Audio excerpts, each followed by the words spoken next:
heading out to the Minis Bay Classic Chips Car Show, Classic Car Show, which I normally come to every third Tuesday of the month. It will feature in this 100th vlog, because it's one of the things I get out and do. Now, tying in with the 100th vlog, this is it's a bit of a weird thing, because I didn't expect the 100th vlog to be what it was. I was hoping by the time we got to 100 vlogs, we would be showing you pictures of babies, or at least a baby, we would be married, and we would have our own place. I think the order we would have done it in would have been, we would have got our own place, we would have got married, and we would have had at least one baby anyway by now. And that was the whole point, and hopefully that journey throughout the vlogs from 20 onwards would have been showing many other things as well as that life and that way of life that we wanted, and the way of life I've been dreaming of since I first met her. I spent 7 years dreaming of that life, 7 years hoping that life. You have to remember that for me it was an amazing feeling at first sight. It was the first time I ever met anybody, first time I ever saw anybody without even speaking to them or knowing them at all, that I knew the instant I saw her that I wanted to marry her and spend the rest of my life with her.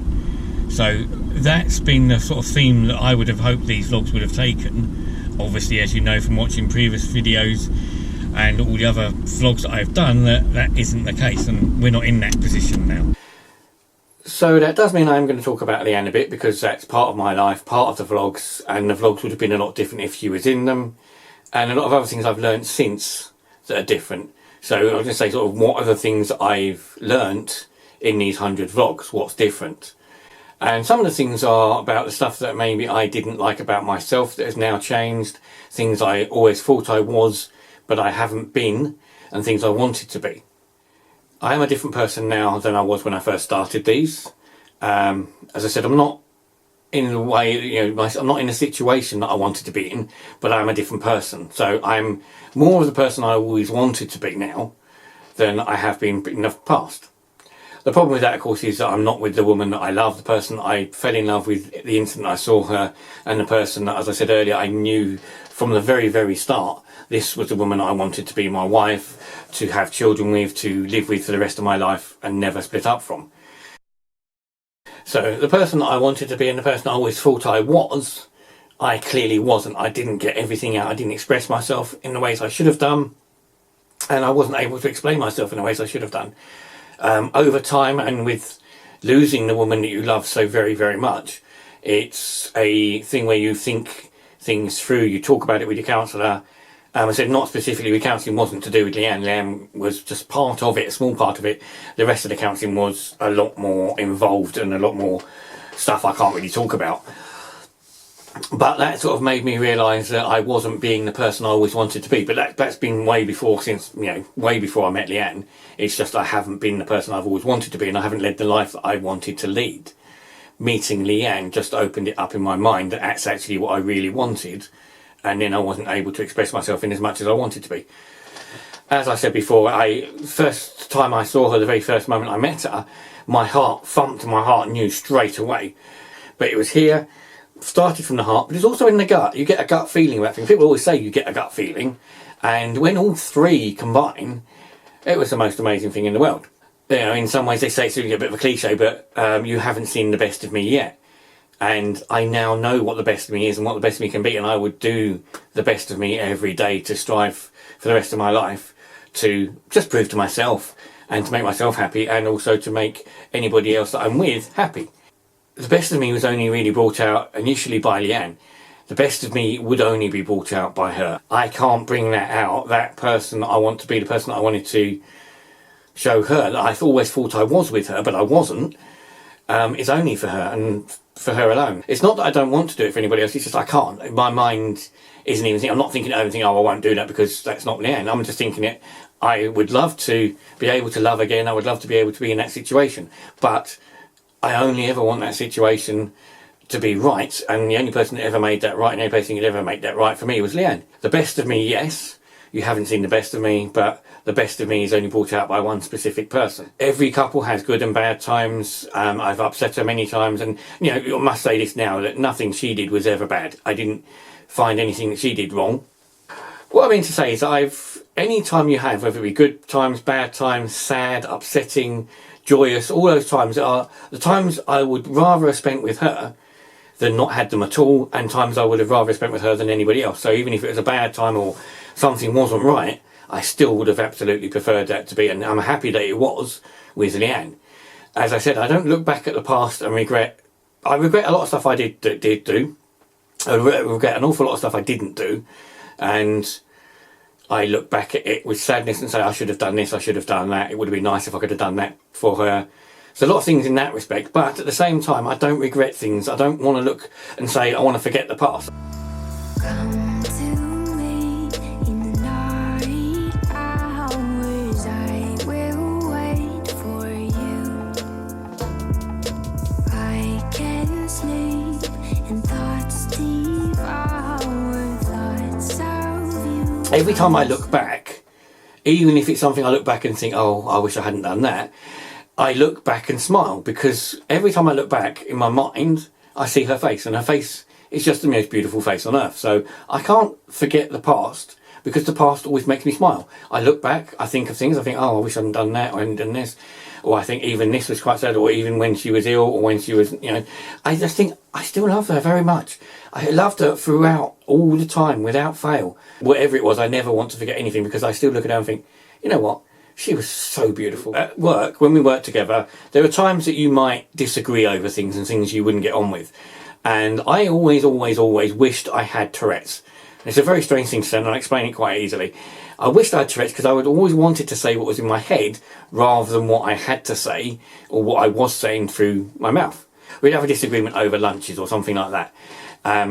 So my mouth and my business head as such would be saying, okay, all right, go to lunch, just do it, go to lunch, Leanne. Whereas in my head, my mind, at the same time as I was thinking, well, go on, go to lunch, you need to get your lunch done, my mind here was looking at her face and her body and saying, I love you, you're so beautiful, you are the most amazing person in the world. I so want you.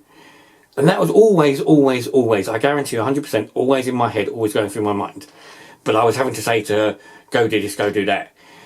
And I wished I had Tourette's, because I wished I'd just come out with it one day and said, oh, okay, if you need to, you just go, I love you, you're beautiful. I think you're the most amazing person in the world ever. Go to lunch. Oh, sorry, did I say that? So I stupidly assumed rather than make things clear. And that's a stupid thing to do, but it's a very easy thing to do for somebody like me. Whereas you think, well, she knows I believe she's beautiful. She knows I think she's the best girl on earth.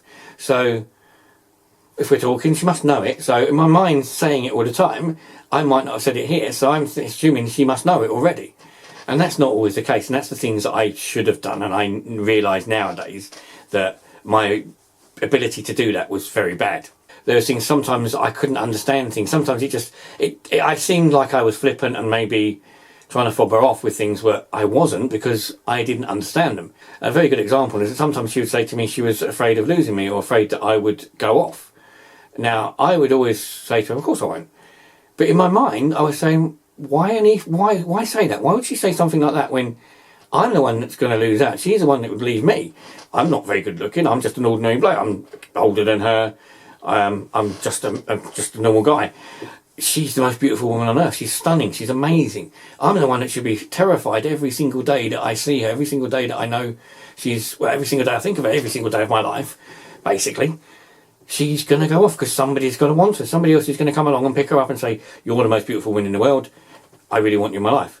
I wasn't insecure so much that it affected the relationship too much. I don't think it did. But not in such a way that it just affected my ability to talk to her. In the fact that I should have said to her every day, absolutely, you're the most beautiful woman in the world. I love you so much. I really wish that I can keep you for the rest of my life until the day I die.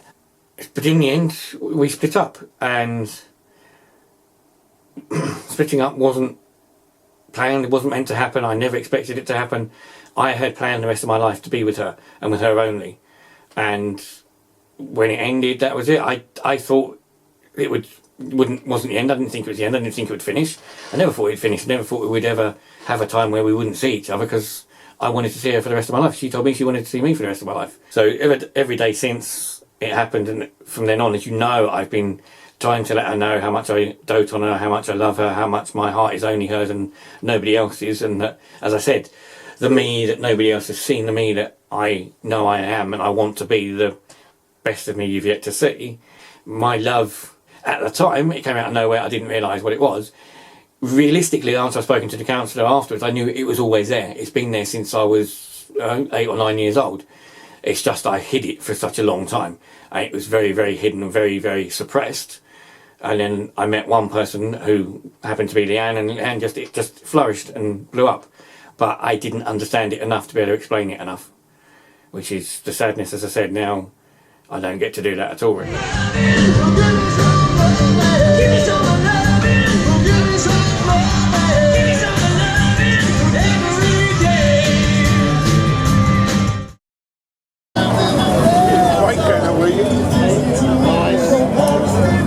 So there's lots of people here, lots of classic cars, lots of dogs, as I've always seen here. Lots of couples though, so lots of people walking around with their dogs, or just couples walking around. It's a bit sad being this is my 100th vlog and I'm on my own. I'm here at these events on my own. I'm here at these events because I'm on my own. Obviously, I would much prefer to be with somebody and sharing the experience and talking to dogs rather than talking to dogs on my own. So, but it's still a great time to get out.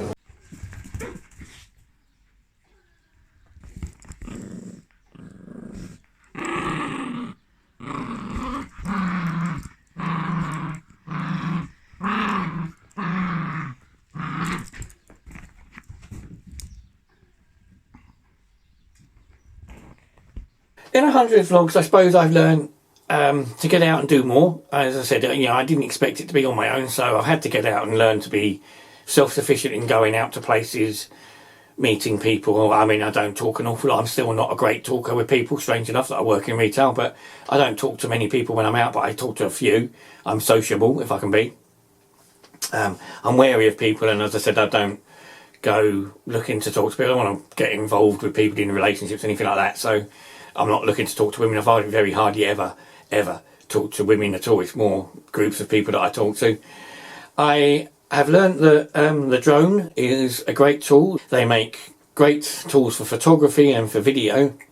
One of the downside is they are too good in the fact that you end up doing an awful lot, and I fill my computer with tons of gigabytes worth of images that I never use. So there's a lot of footage on the computer that's stayed on the computer, hasn't made it always into the vlogs. Stuff that I've done, maybe I planned to do a film of Kersney Abbey last March 2018, that hasn't been used yet, didn't get anywhere. So there's lots of things like that. I've learnt that I can't really not buy watches. I'm a bit obsessed and it seems to be a little bit silly, but I still keep buying watches, part of collections. I've learnt I need to keep on top of things more. Of recent, as I said in the recent vlogs, I've tended to sort of lax with certain things. I haven't felt right in my head, I haven't felt right bodily. So I haven't done things like the music, I haven't been doing other things. I've been just sort of like, my days off, I plan to get up and go and do something, which I have been doing. Of recent, I haven't been able to. I just felt, I don't know, I've put off things and I've not done things that I should be doing.